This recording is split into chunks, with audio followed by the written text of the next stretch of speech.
It could be a watershed moment for the Boy Scouts of America. Next Thursday, the Scouts leadership is expected to vote on whether to end the ban on openly gay Scouts.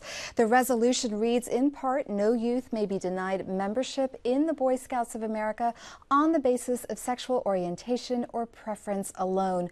But the group plans to continue to bar gay adults from working as Scout leaders. Here with me are Eagle Scout Chance Kawar, who is a senior at Patrick Henry High School, and Howard Menzer, president of Scouting for All. We asked representatives from the Boy Scouts to come on the program. They declined. Chance, you're a Scout who happens to be gay. When you made the discovery as a boy that the Boy Scouts exclude gay members, what went through your mind?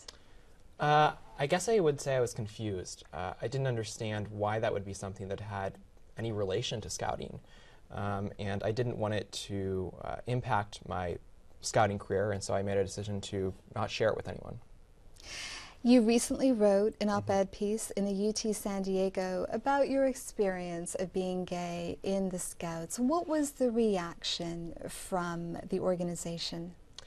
I didn't hear from the organization specifically, but I heard from many members of my troop who reached out to me and said they supported me, and they were not in favor of the policy, and they wished that I could continue to be a part of the troop. But my Scoutmaster did inform me that I would no longer be welcome at troop meetings and events. Why? I felt like he probably felt the need to comply with National's policy, and I'm sorry that he felt that way, but I respect his decision. Howard, you've been a Scoutmaster with the Boy Scouts of America. You also are gay. In your time there, what, if any, discrimination did you see? I began Boy Scouting in 1945. There was no discrimination. There was no discrimination into the 1950s in the area I was in. In the 50s, the Boy Scouts did have troops that were gay, that were white, and troops that were not.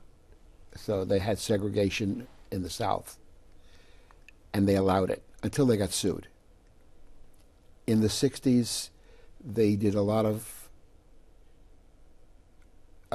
work against women being Scoutmasters. They said they couldn't. They spent over $10 million to prove that.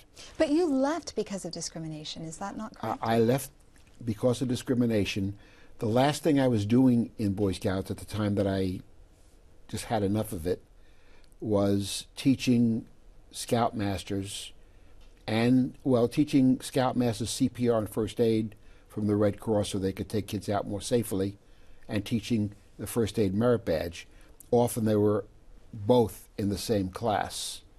And I kept hearing these gay jokes from the adults for the kids to hear. And it was just more than I could tolerate. Let's talk about this vote that's coming up. The Boy Scouts released a statement to us. They said, while perspectives and opinions vary significantly, parents, adults in the Scouting community and teens alike tend to agree that youth should not be denied the benefits of Scouting. If approved, it ends the ban on gay Scouts, but not openly gay leaders. It seems illogical. What is the argument against allowing gay leaders, Chance? The argument against? I'm not sure that I understand what the argument against is. To me, it seems like they're sending a mixed message by saying gay youth can participate, but not gay adults, as if something changes in a man's, I don't know, his way of conducting himself when he turns 18 years old, and I just don't agree with that.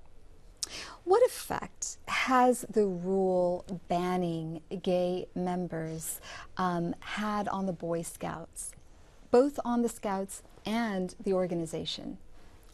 It's lowered the numbers, for one thing. It's cut their funding. There are people who will not. I know we've gone to organizations that do funding for them. United Way, for instance, I don't know how many letters have gone out to various United Ways who are loosely connected, and they each make their own choices.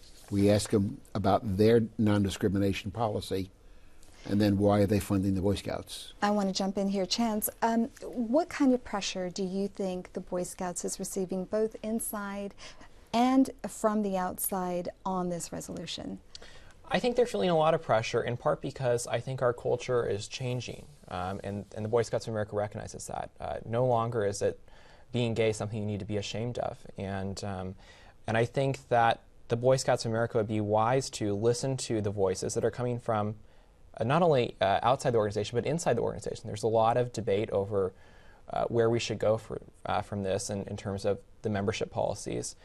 And I think that most people would agree that being gay would not affect a person's ability to be a scout. And so I think that if they start to recognize that pressure, that hopefully it results in some positive change. And we've got to close it there. Chance, Howard, thank you for coming in today. Thank you so much. Our pleasure.